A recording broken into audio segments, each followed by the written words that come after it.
শ্ৰীৰামপুৰ ভিচিডিচিৰ অন্তৰ্গত ৰিফিউজি কলনীৰ দুটাকৈ ৰাস্তাৰ শিলান্যাস কৰে বিটিআৰৰ কাৰ্যবাহী সদস্য সজল কুমাৰ সিংহই। ভাৰত স্বাধীন হোৱাৰ পিছৰে পৰাই কোনো চৰকাৰ বা কোনো ৰাজনৈতিক দলৰ নেতা মন্ত্ৰীয়ে কৰিব নোৱাৰা কাম কৰি দেখুৱালে ৩ নং শ্ৰীৰামপুৰ সমষ্টিৰ পৰিষদ তথা বৰ্তমান বিটিআৰৰ কাৰ্যবাহী সদস্য শ্ৰী সজল কুমাৰ সিংহই। এই মন্তব্য ৩ নং শ্ৰীৰামপুৰ সমষ্টিবাসী ৰাইজৰ আৰু যুগ যুগ ধৰি শ্ৰীৰামপুৰ বজাৰৰ পৰা শ্ৰীৰামপুৰ ৰিফিউজি কলনীলৈকে যোৱা এখন পকী পথৰ অভাৱত ৰাইজে জীয়াতুত ভুগি আছিল।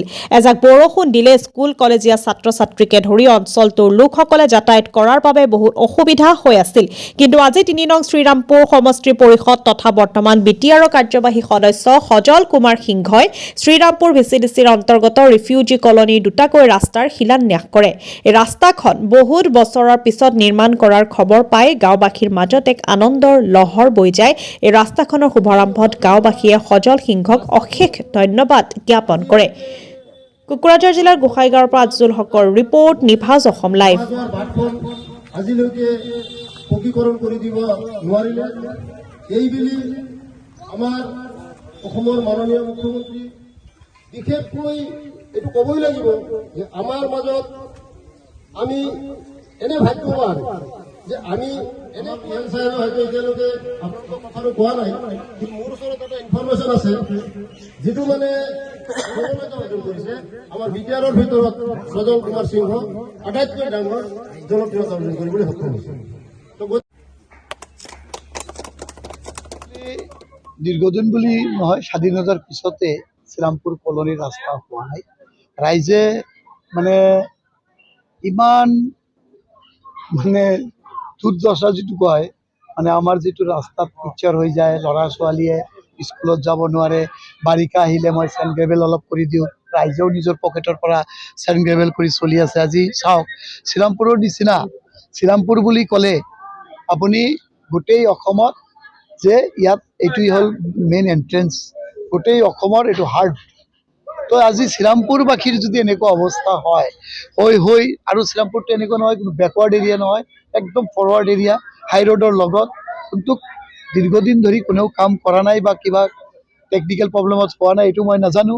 কিন্তু মই MCLA হোৱাৰ পিছৰ পৰাও ৰাইজে এইটো খুব ডিমাণ্ড দি আছিল যে আপুনি থাকোঁতে এই বস্তুটো আমাৰ বনাই দিব লাগে, যে 3টা ৰাস্তা আছে আৰু ড্ৰেইন 3টা হ'ব লাগে, তাৰ ভিতৰত 2টা ড্ৰেইন 2টা ৰাস্তা অলৰেডি মই এইবাৰ চেংচন হৈছে।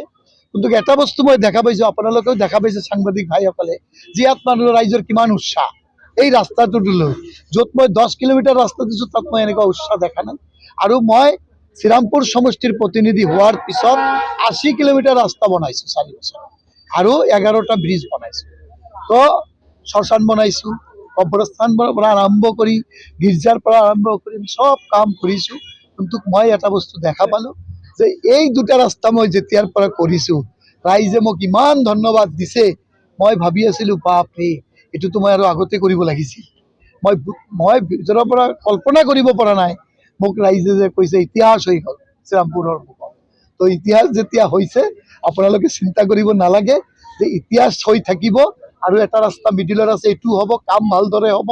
আৰু মোৰ এটা আগন্তুক দিনত মোৰ এটা শ্ৰীৰামপুৰ কলনীক লৈ মোৰ এটা কল্পনা আছে যে আমি টোটাল 3টা ৰাস্তাত, মই সেইদিনা মনে মনে ভাবি আছিলোঁ যে ৰাস্তা 3টা হোৱাৰ পিছত ষ্ট্ৰীট লাইট লগাই দিম 3টাত, একদম টাউনৰ নিচিনা হৈ যাব, চ'লাৰ থাকিব ফাৰ্ষ্টৰ পৰা লাষ্টলৈকে। যদি এইটো মই কৰিম বুলি মনে মনে আশা আছে। আৰু মই আপোনালোকক কথা দিছোঁ, মই ইয়াত MCLA হৈ থাকোঁ নাথাকোঁ, কিন্তু শ্ৰীৰামপুৰত থাকি ঘৰো বনাইছোঁ। আৰু শ্ৰীৰামপুৰত মই থাকাত মই কিবা পদত নাথাকিলেও আমাৰ বিটিআৰৰ চিফ বা আমাৰ অসমৰ মাননীয় মুখ্যমন্ত্ৰীৰ পৰাও আমি ষ্টেট লাইন আনি লগাব পাৰিম আৰু লগাম। আৰু এইটো বুলি নহয়, আমি মন্দিৰতো টকা আনি দিছোঁ। আমি এই অঞ্চলত অৰুণোদয়ৰ পৰা আৰম্ভ কৰি, ঘৰৰ পৰা আৰম্ভ কৰি, ব্ৰিজৰ পৰা আৰম্ভ কৰি, মই আৰু এটা কাম কৰিছোঁ, 1-to-1 ৰাইজৰ লগত যোগাযোগ।